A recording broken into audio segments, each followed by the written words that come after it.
तो स्वागत है आपका आज की इस नई वीडियो में। बहुत दिन हो गए थे, कोई वीडियो आई नहीं थी, तो सोचा एक डिटेल ब्लॉग स्टाइल वीडियो आपको देता हूँ मैं। और मैंने इन महीनों के बीच में एक स्किल पे भी काम किया है, वो भी मैं आपको इस वीडियो में आगे बताऊंगा। तो ये है हमारी अपर बॉडी की कंडीशन जो हमने 3 महीने में प्रोग्रेस किया है। तो शुरुआत करते हैं हम अपने दिन के पहले मील से, जिसमें हमने 2 स्कूप डार्क चॉकलेट मूसली के डाले हैं, उसके ऊपर थोड़े से बादाम और थोड़ा सा दूध। इससे आपको डिसेंट अमाउंट में प्रोटीन मिल जाएगा आपके दिन की शुरुआत के लिए। तो ये मील कुछ इस प्रकार से दिखता है। तो हमने इसे उठाया और चलते हैं अपने रूम की ओर। और अगर आप मेरी मानो तो आपको भी अपनी डाइट में दिन का पहला मील हाई प्रोटीन वाला रखना चाहिए, जिससे आपको लंबे समय तक सस्टेन्ड एनर्जी मिलती रहे और आपका प्रोटीन गोल भी पूरा हो पाए। तो अब समय है कुछ पढ़ाई लिखाई का, जिसमें हमने आज पढ़ा केमिकल साइंसेस में हाइड्रोकार्बन की कुछ पर्टिकुलर रिएक्शंस। आपको भी अपने पूरे दिन के शेड्यूल में कुछ समय निकालना चाहिए अपनी स्किल्स पे काम करने के लिए, अपनी क्वालिटी को एनहेंस करने के लिए। वो काम कुछ भी हो सकता है जिसमें आपको इंटरेस्ट हो। अब मेरे पर्टिकुलर केस में मुझे साइंस और टेक्नोलॉजी में बहुत इंटरेस्ट है। अब इस स्टडी सेशन के बाद मैं दूंगा कुछ आपको इंपॉर्टेंट टिप्स मसल बिल्डिंग से रिलेटेड। मुझे जितना समय हो गया जिम जाते हुए, उतने समय में मैंने आसपास के लोगों में एक चीज़ नोटिस करी है कि वो केवल हैवी वेट्स उठाने पे ध्यान देते हैं और प्रोटीन का ये खाओ, प्रोटीन का वो खाओ, इस पे ध्यान देते हैं। लेकिन मैं आपको कुछ ऐसी चीज़ें बताने वाला हूँ जो कि 90% लोग इग्नोर करते हैं। अगर आप ये करते हो तो आपकी मसल ग्रोथ ज़्यादा स्पीड में होगी। तो मैं आपको कुछ टिप्स बताने वाला हूँ जो कि आपके लिए बहुत यूजफुल रहेंगी।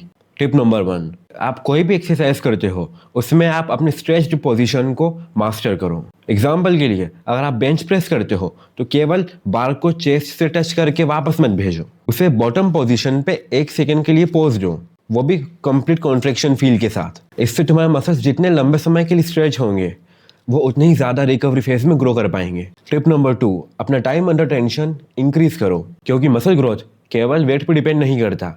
आप उस मसल को कितने समय तक टेंशन देते हो अपने एक्सरसाइज के दौरान, वो भी मैटर करता है। तो जो मैंने स्टार्टिंग में यूज़ किया आप वो यूज़ कर सकते हो, जो कि 7 सेकंड टेम्पो। मान लो आप चेस्ट प्रेस कर रहे हो तो आपको अपनी बार को पकड़ना है और उसे 3 सेकंड के लिए लिफ्ट करना है। इसके बाद आपको 1 सेकंड के लिए पोज देना है और उसके बाद 3 सेकंड्स वापस लगाने हैं आपको धीमे धीमे उसे नीचे लाने में। ये कंप्लीट एक रेप हुआ 7 सेकंड का। तो ये 7 सेकंड टेम्पो आप यूज़ कर सकते हो अपने मसल माइंड कनेक्शन को और इंक्रीज करने में। इससे तुम्हारे मसल फाइबर्स में जो माइक्रो डैमेजेस होंगे वो ज़्यादा होंगे और बॉडी मसल को रिपेयर करके और ज़्यादा मसल मास उसमें ऐड कर देगी। Tip number 3, metabolic stress technique use करो। इसका मतलब मसल ग्रोथ के लिए हमेशा हेवी वेट्स ज़रूरी नहीं होता। तो इस मेटाबॉलिक स्ट्रेस टेक्निक के हमारे पास 2 मेथड है। Method number 1, drop set. तुम्हारे फेलियर सेट के बाद अपने वेट्स को 20 से 25% ड्रॉप करो और उसके बाद तुरंत रेप्स लगाना शुरू कर दो। और method number 2, rest and pause. Failure के बाद 10 से 15 सेकंड का तुम पॉज लो और उसके बाद फिर 2 से 3 रेप निकालो। इससे भी तुम्हारे मसल्स जो है लंबे समय तक कॉन्ट्रैक्ट फील करेंगे और रिकवरी फेज में मसल ग्रोथ ज़्यादा अच्छे तरीके से हो पाएगा। इससे तुम्हारा नर्वस सिस्टम और ज़्यादा मसल फाइबर्स को एक्टिवेट करेगा। और एक एडिशनल टिप, स्लीप साइकिल। जब तुम जिम जा रहे हो तो जब तुम्हारा मसल नहीं बनता है, जब तुम रेस्ट कर रहे हो तो अपने रिकवरी फेज में जब तुम्हारा मसल ग्रो करता है। इसलिए डीप स्लीप होना बहुत इंपॉर्टेंट है। जब भी आप डीप स्लीप में होते हो तो आपका ग्रोथ हार्मोन अपना पीक लेवल पे होता है और तुम सोने से पहले स्लो डाइजेस्टिंग प्रोटीन जैसे कि केसीन यूज़ कर सकते हो, जिससे तुम्हारी बॉडी को रात भर अमाइनो एसिड्स मिलते रहें। अगर तुम वेट उठाने से आगे बढ़कर साइंस बेस्ड ट्रेनिंग करते हो तो तुम्हारा मसल ग्रोथ की स्पीड लिटरली इंक्रीज हो सकती है। और मैंने आपसे पहले भी इस वीडियो में कहा था कि मैं एक स्किल पे काम कर रहा था। वो स्किल जो मैंने सीखी है वो है पियानो प्लेइंग, क्योंकि म्यूज़िक आपके ब्रेन को बहुत काम और रिलैक्स रखता है। तो मैं आपको दिखाऊंगा कि मैंने उसमें क्या बजाना सीखा है। और क्योंकि मेरा एकेडमिक बैकग्राउंड साइंस है तो मैं अब रियल माइक्रोस्कोपिक स्लाइड्स को भी एनालाइज कर रहा हूँ, जो रियल मैमल्स की हैं, जैसे liver, heart, brain, kidney, muscles. इन्हें आप रियल टाइम में अपने माइक्रोस्कोप में देख सकते हैं और इन्हें एनालाइज कर सकते हैं कि ये सेल्स काम कैसे करते हैं।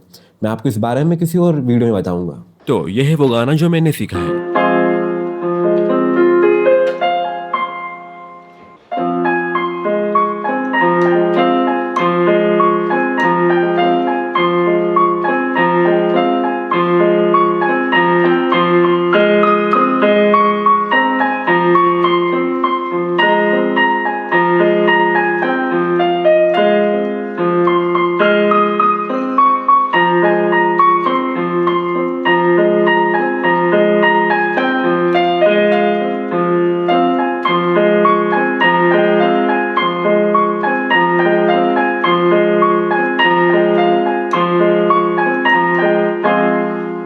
अब है हमारा जिम का टाइम। तो जिम में हमने वार्म अप और स्ट्रेचिंग के बाद हमारे सबसे पहले स्क्वाट्स की शुरुआत करी हमने 60 केजी से। स्क्वाट्स के लगाए थे हमने 4 सेट, जिसमें से हमने पहले 2 सेट किए 60 केजी से और दूसरे 2 सेट किए हमने 90 केजी से। जनरली लोग लेग्स डे को स्किप करते हैं, लेकिन ये बॉडी का सबसे बड़ा मसल पार्ट होने के कारण इसे ट्रेन करना जरूरी है। कैमरा ले लो, कोई दिक्कत तो नहीं, आगे यूज करूंगे सर। मैं वैसे स्क्वाट्स और डेडलिफ्ट एक साथ नहीं मारता हूँ। अनफॉर्चुनेटली इस वीक लेग्स को ट्रेन न करने के कारण आज दोनों एक साथ लगाए। फिर हमने लगाया डेडलिफ्ट में हमने लगाए ओवरऑल 4 सेट्स, जिसमें से पहले 2 सेट 120 किलो के थे और आखिरी के 2 सेट 140 किलो पे। मैं डेडलिफ्ट इसलिए लगाता हूँ क्योंकि ये बहुत अच्छा कंपाउंड मूवमेंट है। इसमें आप अपने एक से ज़्यादा मसल ग्रुप को एक साथ ट्रेन कर सकते हैं, जो कि गेनिंग में भी कहीं ना कहीं हेल्प करता है। बस अपनी डाइट पे प्रॉपर तरीके से ध्यान दो और इन एक्सरसाइज में ध्यान दें कि कभी भी आप ईगो लिफ्ट ना करें। इसके बाद हमने लगाए लेग एक्सटेंशन के 2 सेट। हमने 2 सेट इसलिए लगाए क्योंकि हम पहले स्क्वाट्स और डेडलिफ्ट कर चुके हैं, जिसमें हमने अपनी ज़्यादातर एनर्जी खर्च कर दी है। लेग एक्सटेंशन एक open kinetic chain isolation exercise है जो आपके लेग से क्वाड्रिसेप्स पार्ट को ट्रेन करता है। इसके बाद हमने 2 सेट्स लगाए हैमस्ट्रिंग कर्ल्स के। ये एक्सरसाइज आपके बाइसेप फेमोरिस को टारगेट करता है। अगर आप ये नहीं करते हैं तो आप रोमानियन डेडलिफ्ट भी कर सकते हैं। इस एक्सरसाइज से भी आप अपने हैमस्ट्रिंग्स को इंटेंसली ट्रेन कर सकते हैं। तो कुछ इस प्रकार से दिखती है ये जिम जहाँ पे मैं ट्रेन करता हूँ। तो ये था हमारा आज का जिम का सेशन।